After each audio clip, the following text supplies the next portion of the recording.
Ассаламу алейкум рахматуллахи ва баракатух. Урматтуу мекендештер, урматтуу бир туугандар, Кудай буйрса биздин Ак-Ниет Аманат коомдук фондунун Жалал Абад жерине салынып аткан муктаждар комплексинде иш өтө катуу кызуу жүрүп атат. Усталар иштеп атышат. Бүгүн уже кухня, гарнитур мебелдерине кириштик. Фонддун теги логотип толук бүтө элек, краскалары бар, түгүндө жазуулары бар, толук бүтө элек. Көрүп атасыздарбы? Өзгөчө. Бүгүн биз муктаждар комплексине эки момундай кухня гарнитур алып келип алдык. Мынакей. Көрүңүздөр, өтө сонун, кооз. Мына азыр бирөөнү чоң атанын бөлмөсүнө коюлуп чыкты. Мен аны көргөзөйүн. Кече бир Россиядан бир эжекебиз көрүп, атасын жөнөтүп, 70 жаштагы аба ушул кухня гарнитурларды алып берди. Эртең Кудай бурса, ал абанын дагы дубасын алабыз. Мына ушундай сонун кереметтүү иштер болуп атат. Травертин уже биринчи кабаты бүтүп, уже баняларга өтүштү. Мына баняларда сонун жумуштар жүрүп атат. Көрүп атасыздарбы? Бул травертин еще бүтө элек. Бул лактары бар, алдыда иштери бар дегендей. Мынакей. Машалла. Өтө сонун чыкты. Кооздугун караңыздар. Өтө сонун. Урматтуу достор, урматтуу мекендештер.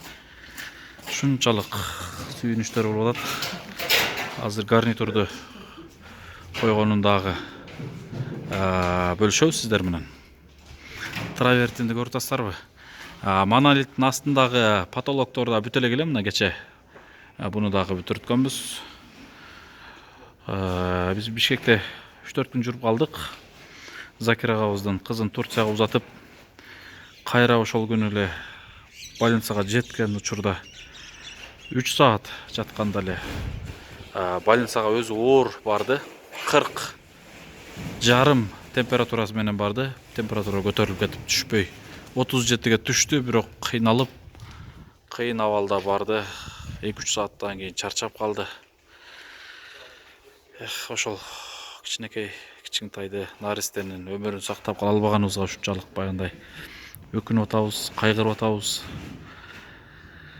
Периштедей болуп арабыздан кете берди. Мээнетибизди актай албадык.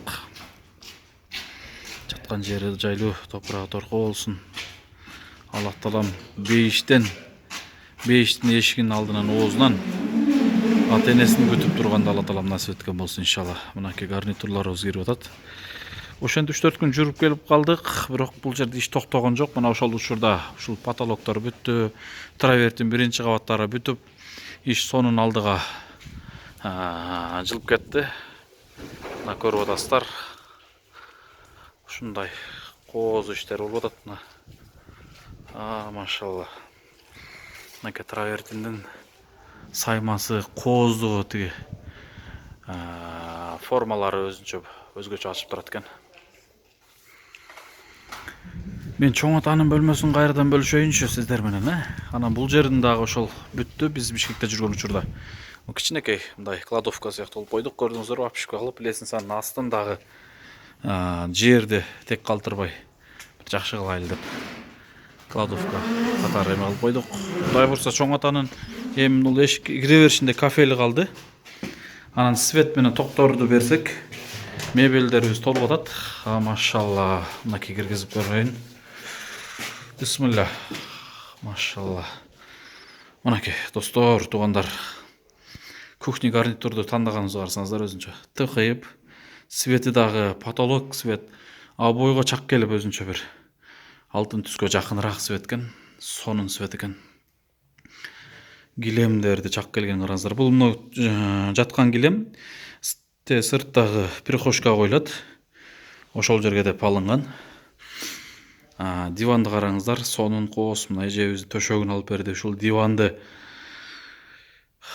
бир оштон бир тууганыбыз алып берип, андан сырткары килемди алып берип, андан сырткары диванга деп акча таштап кеткен. Алла ыраазы болсун. Мына ушу ичкерине да килем алып берди. Обойлор момундай болуп, сонун болуп. Кире бериш кичинекей комнатабызга да санузел, унитаздар орнотулуп элек, суулар бериле элек, светтер да бериле элек. Чоң атаны эмне алып келбей атасыңар деп көп инсандар сурап атасыздар. Туура сиздер деле жакшылык каалап кайра бизге айтып атасыздар. Мен деле жакшылык каалагым келет. Бирок ушул үйдү жакшынакай кылып толугу менен мындай айнек пардаларын илип, ушул жерлерге ток светтерди берип, сууларды берип, татынакай кылып толтуруп, свет сууларды берип алып анан алып келели деп атабыз туугандар. Жакшынакай кылыпчы. Жакшынакай кылып алып келели деп атабыз. Кудай калса ушунчалык сабыр кылдык. Дагы кичине сабыр кылсак чоңота келет. Туура түшүнүп туруңуздар, мына мебелди мен бүгүн жаңы эле койдурдум. Ушунун аракетинде жүрөм мен делечи. Ушунун аракетинде жүрөм. Ушу мебел коюлуп калса, эми азыр бул жерге бир холодильник чечилдик. Телевизорго Австриядан бир эжекебиз салды. Бул жерге телевизор алабыз. Акчасын ала элекмин. Бул жерге чай ичкен столго дагы Россиядан бир тууганыбыз акчасын салды. Буну дагы акчасын ала элекпиз. Буларды алам эртең. Ана холодильник маселеси чечилсе, болду, чоңотан маселеси толугу менен чечилет. Айнек пардаларды илиш керек. Люстралар алын элек, ушуларды алган болсок, анан тетиги турган жерге кафель берген болсок, бүтөт достор. Ушундай туугандар. Туура бири-бирибизди туура түшүнүп, жок дегенде баягы морально колдоп туруңуздар. Улам эле баягынтип алып келбейсиңерби, антпейсиңерби, мынтпейсиңерби деп ар бир видеодо катуу урушуп атасыздар. Албетте мен деле туура түшүнүп атам, бирок мени дагы туура түшүнүп туруңуздар. Жалгыз жетишүү кыйын болот. Колдон келгенин кылып атабыз. Келишинче аракет кылып атабыз. Келбеген айла жок дегендей. Чыгып көрөбүз анда эмесе кайрадан. Мынакей кире бериш бир кошко дагы тура бердим болуп, потолоктору бүтүп, ушул жерлерге дагы кире беришине да айнек барды илишибиз керек. Чакан люстраларды илишибиз керек. Анан бүт десеп болот үйлөр. Али иштер алдыда көп. Үч очок усталарды сүйлөшкөм. Бүт ушул жерде муктаждар, жашоочу муктаждар. 8 үй бүлө жашаган болсо, үйлөрдүн ичинде тамак кылуу кыйын. Себеби мен сиздерге көргөзөйүнбү? Кайрадан. Мынакей эгерде мисалы чоң атанын ушул эле бөлмөсүндө, ушул жерде тамак кылган болсок, мына обойлор, мол ремонттор 1 жылдын ичинде бардыгы өлөт. 1 жылдын ичинде бардыгы өлөт деп атат. Ошон үчүн биз сыртка ашкана кылайлы деп атабыз. Тамакты сыртта кылсын депчи. Бул жерде тамак ысытуу үчүн баягы микроволновка тефальдарын коюп беребиз.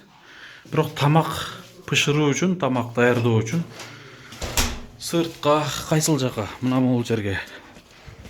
Мына кухня гарнитур, кухня ашкана чаканыраак. Мен мына кранттан баштап мына жерге чейин алып келип, бул жагын тостурайын деп атам.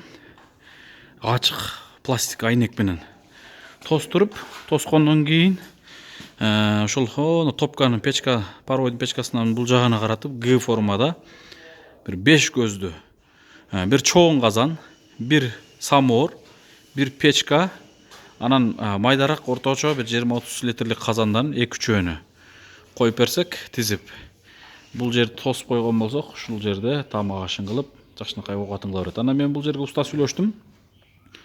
Ушул 3 очокко казан, печка бардыгы уста акылары менен 40 000 сомдон ашык расход кетет экен. Билинбегени менен. Казандар акча турат, печкалары, көздөрү, кирпичтери, жана башка майда чүйдө темир тезектери, эми үйгө 3 очок кылгандар болсо билет аны түшүнөт. Мына ушундай достор, туугандар. Охо, керемет иштер, караңыздарчы. Керемет иштер. Мынакей ар бир семьянын үйлөрүн караңыздар. Өтө өзгөчө кереметтер, потолоктор башкача. Кире беришинде мына эшиктерди коюп алсак, бул эшиктердин дагы айткандай акчасы 75 000 болот, 5 эшик 15 000ден. Жарымын бергенбиз, жарымын берлекпиз. Алдыда иштери көп, урматтуу туугандар. Мына жерге фонтан көргөнбүз. 17 000 сом турат экен бир эле фонтан. Эшиктин алдында газон, могул чекесине решеткаларын беришибиз керек. 3 очоктору бар. Анан үйлөрдүн ичин толтуруу керек. Анан могул лестницанын могул жерлерин, соколдун сырт жагын, бери жагын, ичкери жагы травертин болот. Могул лестницадан бери жак тарабын эме кылышыбыз керек.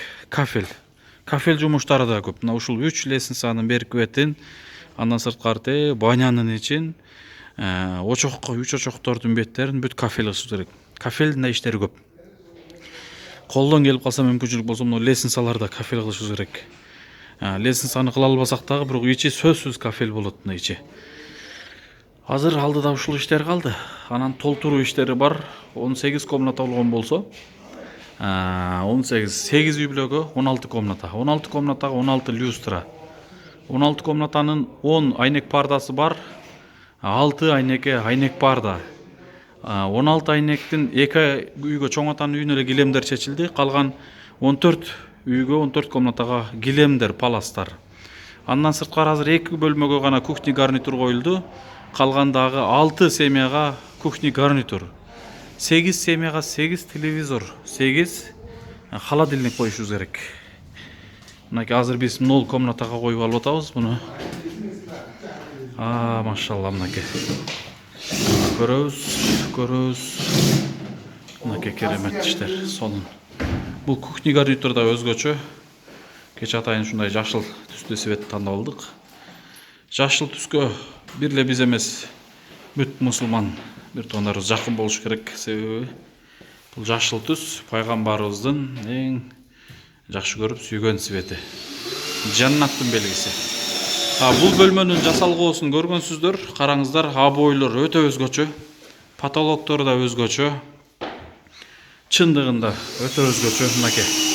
Ичкерки спальный бөлмөсүн караңыздар, укмуш. Россиядан келген обойлор булар. Чисто физилин обойлор. Потолок МДФ, резиновый МДФ. Жуй берсе боло тургандагы МДФ. Мына ушундай өтө кереметтүү үй. Сонун болуп бүтүп калды, караңыздарчы. Урматтуу достор, урматтуу мекендештер.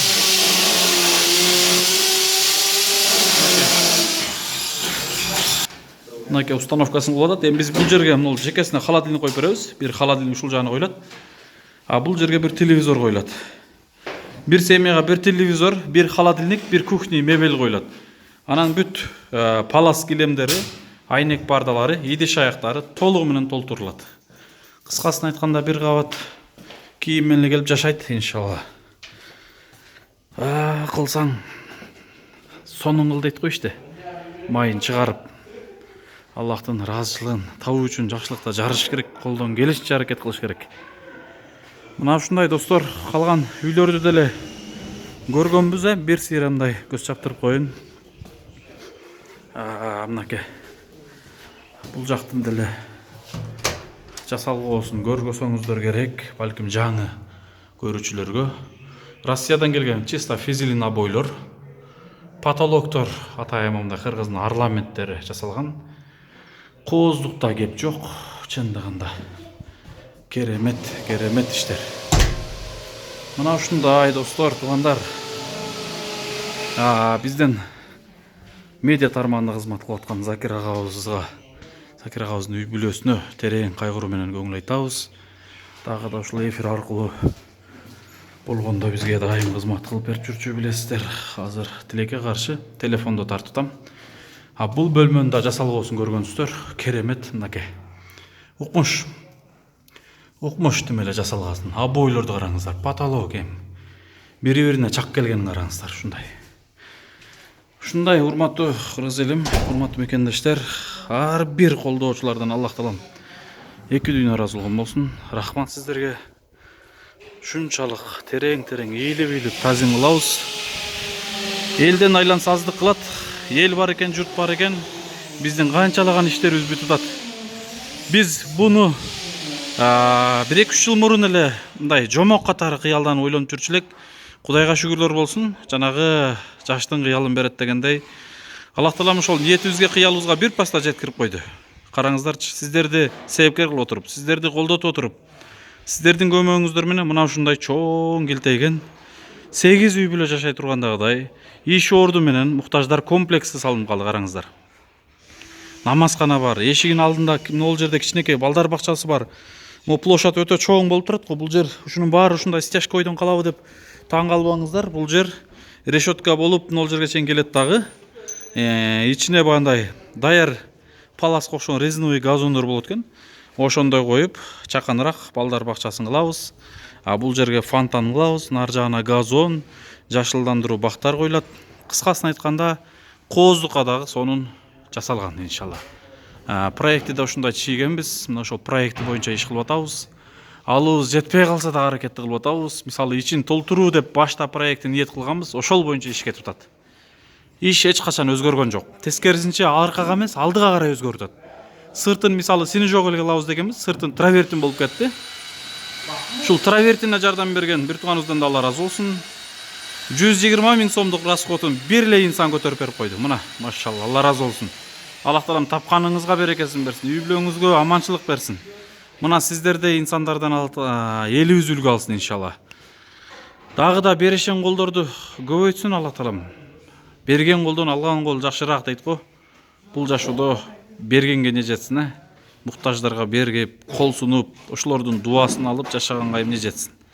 Сиздер дагы ниет кылып калыңыздар, аракет кылыңыздар. Жакшылыкта жарышып калыңыздар. Кантип деп ойлонбоңуздар. Ниетти бекем кылсаңыздар, мына ошол ниетиңиздерге жараша Аллах таалам сөзсүз жеткирет, берет иншалла. Ким эле ушул жерде берип аткандын дүниясы ашып атыптыр. Берип аткандар деле ошол сиздер сыяктуу эле жашоо тиричилиги акырын араңдан өтүп атат. Алар ашып кеткен жок. Ошол эле биздин катарыбыздагы эле эл. Бирок алар өзгөчө ниет кылды, Аллахтан өзгөчө суранды. Ансыңарындай биз дагы суранайлы, жалпыбыз суранайлы. Келиңиздер. О Аллахым, мени дагы ушул жерге жок дегенде бир мыгына болсо дагы себепкер кыла көрчү. Мени дагы ушул жерге жок дегенде бир дуа кылдыра көрчү деп жакшы ниет кылып Аллахтан жалбарып сураныңыздар иншалла.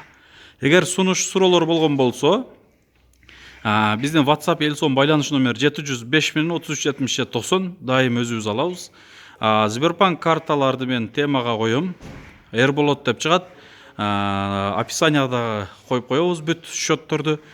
Суроолор болгон болсо, сунуштар болгон болсо, эч кандай тартынбай байланышыңыздар, сураңыздар, келиңиздер, жакшылыкта биргеликте себепкер болойлу, жакшылыкта биргеликте сапарлаш болойлу, биргеликте ушундай иштерге бандай учкашып, аягына чыгып жүрө берели иншалла. Тынч болуңуздар, аман болуңуздар. Ушул видеолорду бөлүшүп бериңиздерчи, жок дегенде. Материально колдой албасак дагы, морально колдоп туруңуздарчы, жакшы сөз менен, жакшы дуалар менен, анан ушул видеолорду башкалар менен бөлүшүп, жакшы жылуу сөздөрдү айтып, видеолорго комментарий жазып, биздин Ак ниет аманат YouTube каналдарыбызга катталып, подписка болуп, WhatsApp группалардан башкаларга да бөлүшүп турсаңыздар иншалла жакшы болот. Рахмат барыңыздар, Алла ыраазы болсун. Ассаламу алейкум. Сиздерди урматтаган, сыйлаган Ак ниет аманат коомдук фондунун жетекчиси, негиздөөчүсү мен Сапарбаев Медер. Тынч болуңуздар, амандыкта көрүшкөнчө. Ассаламу алейкум.